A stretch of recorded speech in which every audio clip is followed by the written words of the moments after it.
that is distributed along channels or segments or whatever. And you said, make sure to translate it into action.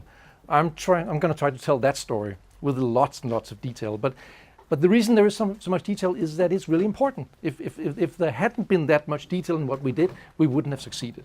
So bear with me with the details. Anyway, SimpleSite is a website builder. Wherever you are in the world, you can go to SimpleSite and build your own website. It's a software as a service business, so it's free unless you want your own domain, in which case you pay around $100 a year to us. We're global and we're big, so we have something like 400,000 new websites created every single month. We're pretty proud of that number.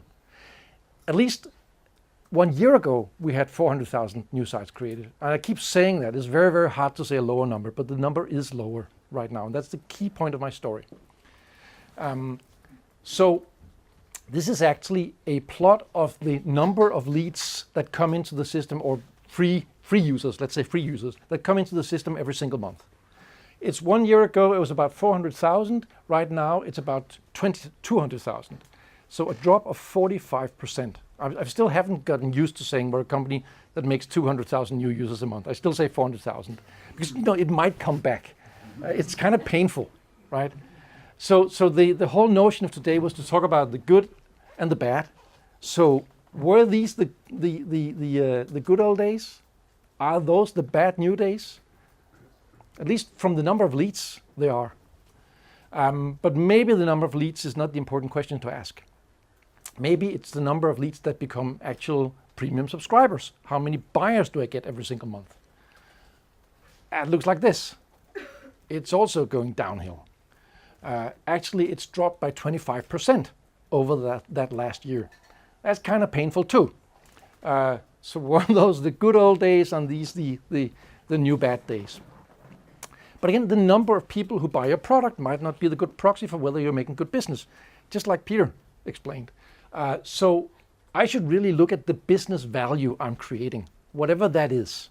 And I'm going to show the graph, which is business value. I'm not going to tell you what it is right away, but then I'm going to tell you in great detail later.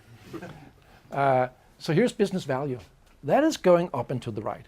It's actually going up by 60% over the same period of time. So I lost 200,000 leads a month, half of my leads almost, but my business was 60% better, measured in the right way. So that's a key thing. You need to look at, is your business getting better in a real sense? I mean, is Peter buying bad customers in partner channels or the right customers himself with the integrated products? So these are the good current days, and these were the bad old days, it turns out.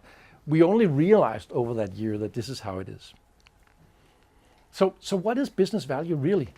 And that's the sort of the key takeaway from my talk, is that is a very, very complicated question.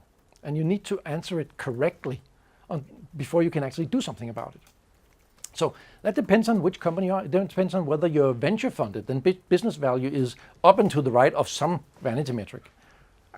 Okay, VCs are maybe a little more subtle than that, but still, it's very different for different businesses. In SimpleSite, we're not funded by VCs. We're funded by the money we make ourselves. So the fundamental reality we're in is that we make revenue from the customers that we create. From that revenue, we have to subtract some variable cost. We're buying domains for them. And from that revenue, we have to subtract all the sales cost that was incurred to get these customers. And that's what's left for salaries. It's really that simple. So we want to have as much as possible left for salaries. That's what we're optimizing for. Again, that is completely dependent on what business you have. In a VC company, that's the wrong way to see it, because you want to grow fast. There are other metrics. But for us, it's the ability to pay salaries. Because the more salaries I can pay for, the more people I can hire, the better product I can build. It's a virtuous cycle. So back to SimpleSite. We need to fund our own growth by revenues. So I'm going to go back to first principles. I'm going to open the book on how to do the finances for a small company. So bear with me. At the top, you have the revenue. From that, you subtract the variable cost. That gives you what's called the contribution 1. From that, you subtract the sales cost or the acquisition cost. That gives you the contribution 2. And from that, you take away the fixed costs, like salaries and rent, and you have the profit. That's the way a business is running. We tend to forget these days with VC funding. That's really how a business is run. And we all talk about other metrics from that, but this is really the fundamental metric for a business that wants to survive. It has to say plus here. So anyway, it's different for a SaaS company.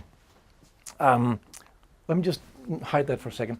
In a SaaS company, I could have a huge revenue right now based on the fact that I purchased or I acquired lots and lots of customers over the last 5 years, and they're paying me lots of revenues. But I could be an idiot right now and stopping sales. Right? So that would be high, and this would be low, and there would be lots of profits. But it's a stupid business. So this snapshot of today is not good for a SaaS business. You have to be more subtle than that.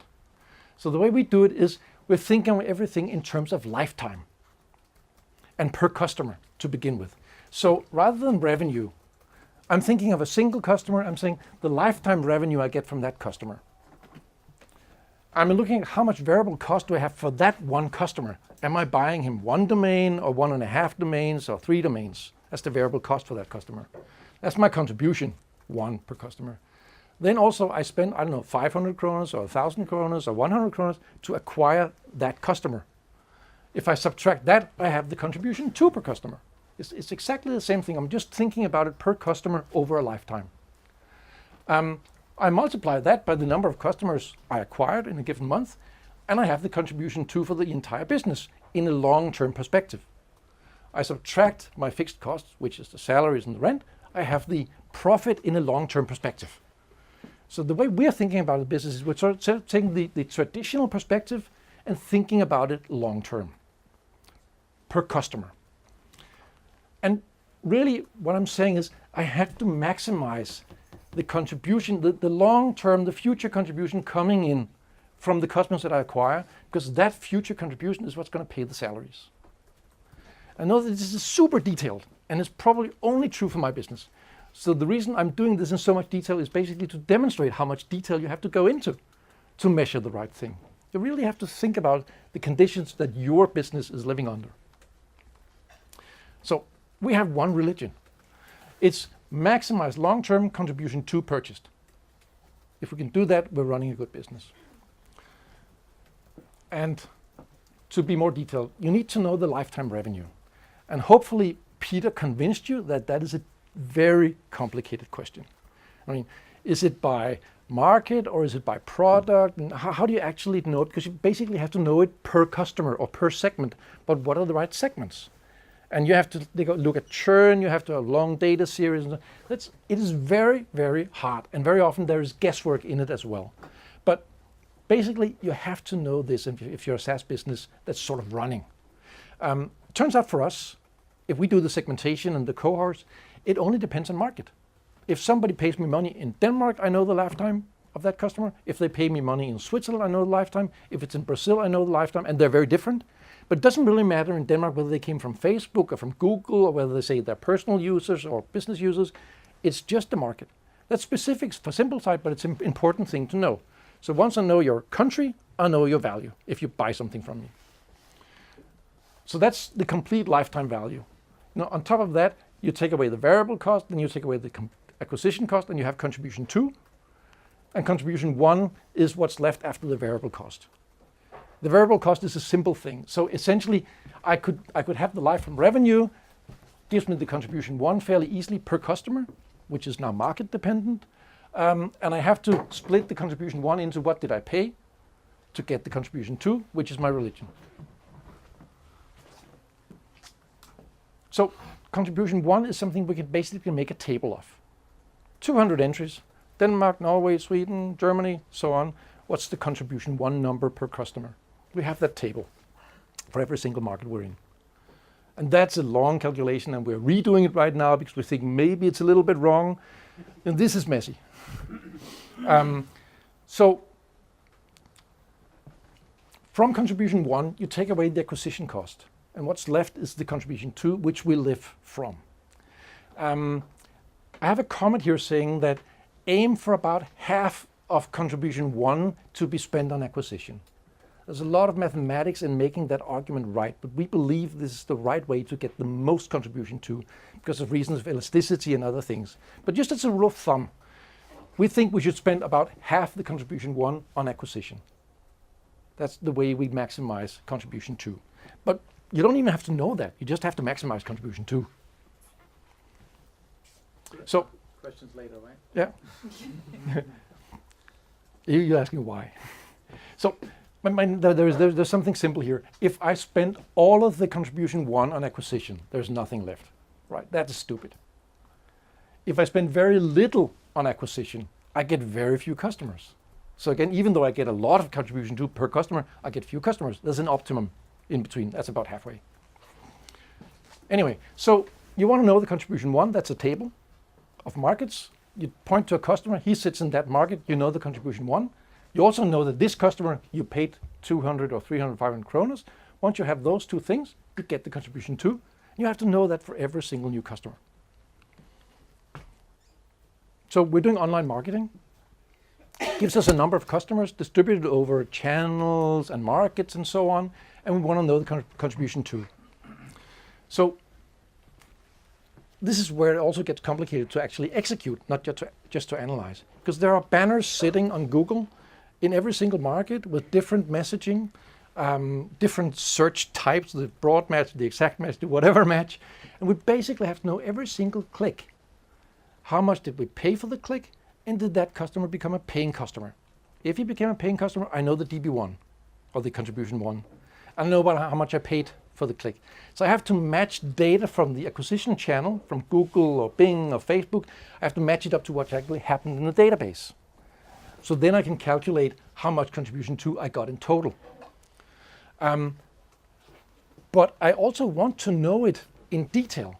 I want to know how was this in Switzerland? How was this on that search term? How was this in Facebook?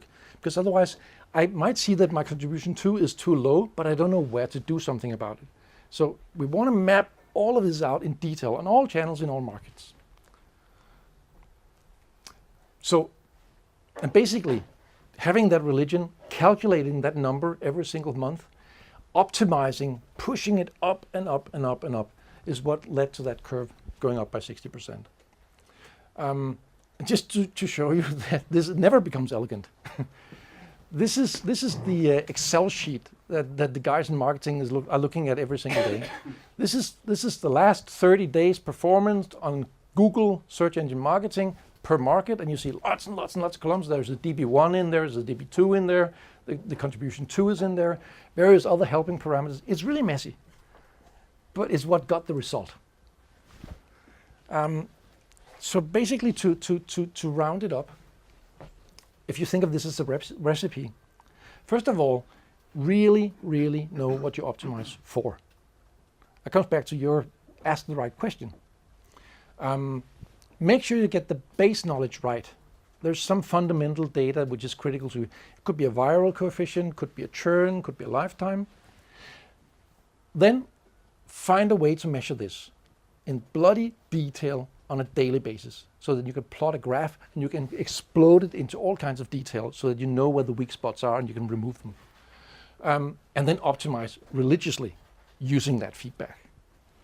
And I have a sentence down there at the bottom, and it's kind of the way I answered the question before. Do not pick a tool, solve the problem. The question is not, should I use Clipfolio, or is whatever BI is Power BI the right thing? That's not the question. The question is, what do you want to optimize for? What do you know? What do you need to know? How would you calculate that? And how would you actually make it available to the people who have to do stuff every single day? And then you think about the tool. Peter likes R, I like R. You hate Excel, I love Excel. It doesn't matter at all. Exactly. I mean, the tool doesn't matter here. It's asking the right question, going into details of providing the data. And basically, you know, this old management adage that you get what you measure, right? And you manage what you measure. This is exactly what happened for us. Once we started really focusing on the right number, we could actually increase that number. So, just to recap, we lost 45% of our leads, but we won 60% in what we think is the right business value. So I'm sorry that it was so detailed. I'm sure you couldn't apply it in the same way in your company because that's specific, but I hope that I've impressed on you that this is the path that at some point you will need to take if you want to optimize a fairly large running business in terms of acquisition. So thank you.